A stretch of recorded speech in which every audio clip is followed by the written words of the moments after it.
नमस्कार, बहुत स्वागत है आपका। आप देख रहे हैं द न्यूज, आपके साथ मैं सृष्टि मिश्रा। संसद में हंगामा डिप्टी स्पीकर और स्पीकर पद को लेकर हो रहा है, लेकिन चलिए मैं आपको बताती हूं कि आखिर इसके पीछे क्या बड़ी सच्चाई है और क्या वाकई कांग्रेस अपने इतिहास को भूल गई है, क्या विपक्ष अपने इतिहास को भूल गया, क्या उसे ये बात याद नहीं है कि जहां जहां जिस जिस राज्यों में इनकी सरकारें हैं, डिप्टी स्पीकर और स्पीकर पद को इन लोगों ने ही हथियाया हुआ है। आपको मैं डिटेल के साथ बताऊंगी दर्शकों, और बताऊंगी कि आखिर विपक्षी पार्टी क्यों बेनकाब हो रही है। और आज एक छोटा मौका मिलता है विपक्षी पार्टियों को कि आपकी सीटें थोड़ी बढ़ गई हैं और इन बढ़ी हुई सीटों पर डे 1 से नौटंकी ड्रामा चालू है। आपको बता दें कि विपक्ष की इस बार सीटें अच्छी खासी आई हैं, जहां पर पिछले चुनाव में 150 से अधिक सीटें पार नहीं कर पाई थी विपक्षी पार्टियां, आज 234 के साथ एक संख्या बल का प्रयोग करते हुए संसद के भीतर ये हैं। लेकिन मैं आपको बता दूं कि ये विपक्ष कहा जा रहा है कि कुछ दिनों में धराशायी हो जाएगा। धीरे धीरे करके इसके फैक्ट बीजेपी लेकर आ रही है। सबसे पहले तो आपको बताऊंगी कि आज इमरजेंसी का वो काला दिन है, 50 साल पूरे हुए। इसके साथ मैं आपको बताऊंगी जेपी नड्डा ने क्या याद दिलाया है कि जिन जिन राज्यों में विपक्ष की सरकारें हैं वहां वहां स्पीकर और डिप्टी स्पीकर दोनों पदों को खुद विपक्ष ने संभाल रखा है। चाहे तेलंगाना की बात करें, चाहे टीएमसी पार्टी की पश्चिम बंगाल में बात करें। और इसके साथ मैं आपको बता दूं, हिमाचल प्रदेश भी कम नहीं है, कांग्रेस सरकार है और यहां पर स्पीकर डिप्टी स्पीकर कांग्रेस के पास है। एक बार मैं आपको लिस्ट बताऊंगी, ये भी बताऊंगी कि कांग्रेस की बड़ी प्रवक्ता, जहां पर जिसको कहा जाता है कि वह काफी गाली भी देती हैं, वो सुप्रिया श्रीनेत जी, जिनकी भाषा पर कोई मर्यादा नहीं है। जब वो डिबेट शो में आती हैं तो भाषा अमर्यादित उनकी रहती है। सुप्रिया श्रीनेत की मैं आपको कथनी बताती हूँ दर्शकों। सुप्रिया श्रीनेत क्या कह रही हैं? सुप्रिया श्रीनेत कह रही हैं कि ये जो बात करते हैं स्पीकर और डिप्टी स्पीकर पद का, हमने तो भैया ओम बिरला को नकार दिया। ओम बिरला वो स्पीकर हैं जिनके पास ये कीर्तिमान है कि उन्होंने 100 सांसदों को बाहर का रास्ता दिखाया था पिछले बार। आपको मैं एक बार याद दिलाना चाहूंगी, पिछले बार इन सांसदों ने इतना हंगामा मचाया था अडानी मामले को लेकर, मणिपुर मामले को लेकर। प्रधानमंत्री को अंत में आना पड़ा और बोलना पड़ा कि हम बात करने के लिए तैयार हैं। अमित शाह ने कहा हम बात करने के लिए तैयार हैं। इसके बावजूद भी बात नहीं करी विपक्ष ने, लेकिन हो हंगामा और संसद के भीतर अराजकता फैलाने की कोशिश की, जिसके बाद ओम बिरला ने इनको बाहर का रास्ता दिखाया था। संजय सिंह बड़ा नाम है उसमें। और आपको बता दें, राहुल गांधी के साथ भी ये घटना काफी बार घट चुकी है।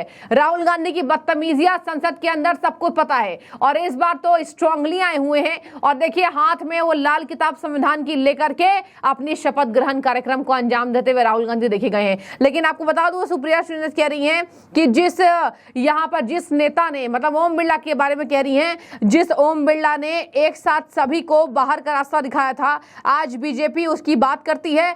लेकिन हम अड़े रहेंगे।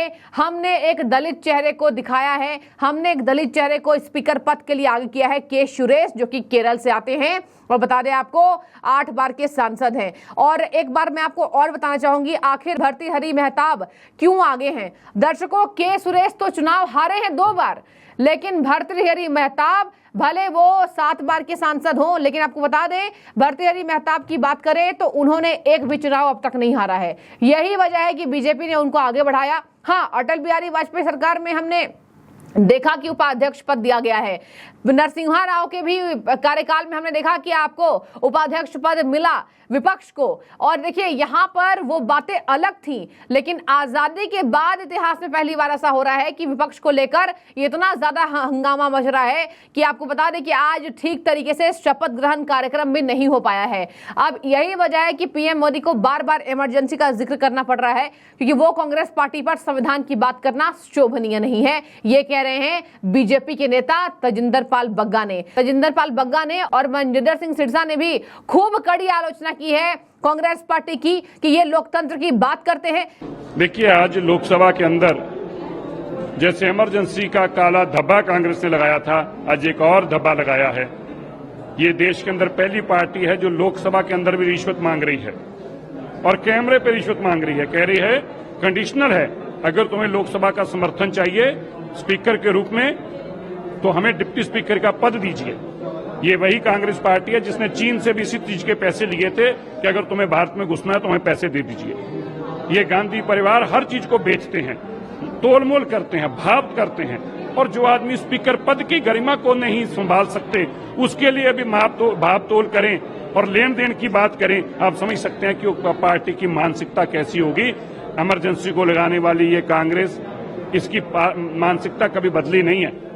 ये औरंगजेब की सोच वाली पार्टी है।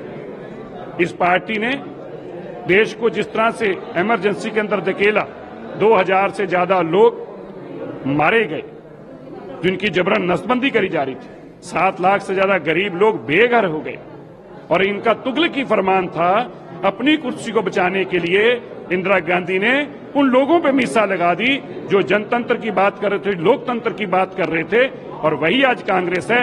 एक बार फिर से 25 तारीख को, उसी दिन जिस दिन उन्होंने काला धब्बा देश के ऊपर इमरजेंसी का लगाया था, लोकसभा की सीट के लिए भाव तोल करते हुए फिर से एक बार उन्होंने लोकसभा के स्पीकर पद के लिए भी इसी तरह का लोकसभा पे काला धब्बा लगाने का काम कांग्रेस ने पाप किया है। मैं यही तो कहना चाहता हूं, ये माप तोल जो कर रहे हैं, हमें डिप्टी स्पीकर दीजिए तो हम आपको स्पीकर देंगे, ये लेन देन की बात जो थी, ये कभी लोकसभा के अंदर इस तरह की बात सामने नहीं आई थी।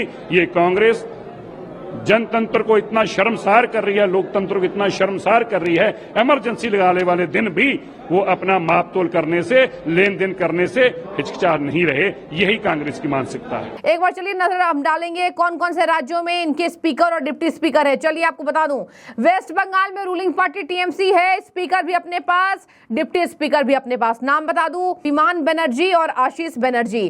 तमिलनाडु, चलिए तमिलनाडु में डीएमके रूलिंग पार्टी है, एम अपूबू डीएमके के हैं और के पिटचंदी ये भी डीएमके के हैं। कर्नाटक में आइए, कर्नाटक में स्पीकर और डिप्टी स्पीकर कांग्रेस पार्टी के पास है। केरल आइए, एलडीएफ रूलिंग पार्टी है, यहाँ पर सीपीआईएम के स्पीकर है। इसके साथ ही बात करें तो सीपीआई के ही डिप्टी स्पीकर है। आगे बढ़ते हैं, तेलंगाना की बात करें, Indian national Congress, Indian national Congress ने केवल उपाध्यक्ष पद को खाली रखा है, लेकिन स्पीकर पद इनके पास है। आगे बढ़िए, झारखंड, झारखंड में झारखंड मुक्ति मोर्चा और इंडियन नेशनल कांग्रेस की गठबंधन की सरकार है, वहां भी स्पीकर पद झामुमो के पास और डिप्टी स्पीकर पद वेकेट है, यानी कि खाली है। आगे बढ़िए, पंजाब, पंजाब में आम आदमी पार्टी की सरकार है, दोनों जगह डिप्टी स्पीकर और स्पीकर आम आदमी पार्टी के नेता बैठे हुए हैं। आगे बढ़िए, पंजाब के बाद दिल्ली आइए, दिल्ली में आम आदमी पार्टी का नेता स्पीकर, डिप्टी स्पीकर भी राखी बिरला आम आदमी पार्टी की नेत्री हैं। तो आपने देखा, हिमाचल प्रदेश में भी आपको मैंने बताया कांग्रेस के ही दोनों, रूलिंग पार्टी के ही दोनों स्पीकर और डिप्टी सीएम हैं। ये लिस्ट तो गलत तो होगी नहीं, ये लिस्ट अगर सामने है तो, और आप देख लीजिए कार्रवाई भी चलती रहती है और राज्यों में कैसे रूलिंग पार्टियां क्या काम करती है वो भी सामने आता है। तो आखिर कैसे विपक्षी पार्टियां ये कह रही हैं। और यहाँ पर सुप्रिया श्रीनेत जी, जिनको गालीबाज औरत कहा जाता है, उन्होंने कहा कि वही विपक्ष ने दलित समाज से सांसद रहे के सुरेश जी को प्रत्याशी बनाया है। कुछ लड़ाइयां लड़नी जरूरी होती है, ये कह रही हैं, जिनको बीजेपी गालीबाज औरत कहती है, ताकि अन्याय के खिलाफ लड़ने वाले याद रहें। तो देखिए, क्या पता अभी विपक्ष की जो पार्टी की जो सीटें बढ़ी हैं उस पर इन लोगों ने एक मोर्चा खोल रखा है कि हमको लड़ाई लड़नी है। ऐसा लग रहा है कि इतिहास के बाद इतिहास रिपीट होने जा रहा है कि कांग्रेस पार्टी ने ही इतिहास में लड़ाइयां लड़ी हैं। देश को आजाद करने में इनकी भूमिका, संसद चलाने में इनकी भूमिका, इमरजेंसी को याद नहीं कर रहे हैं, कितने लोगों की जान गई थी, इंदिरा गांधी ने क्या कर दिया था कि भैया मैं कैसे सत्ता से बेदखल हो जाऊं। यहाँ पर एक लाइन कोई बोल दे, इंदिरा गांधी को हटाना चाहते, उसको जेल में बंद किया जाता था।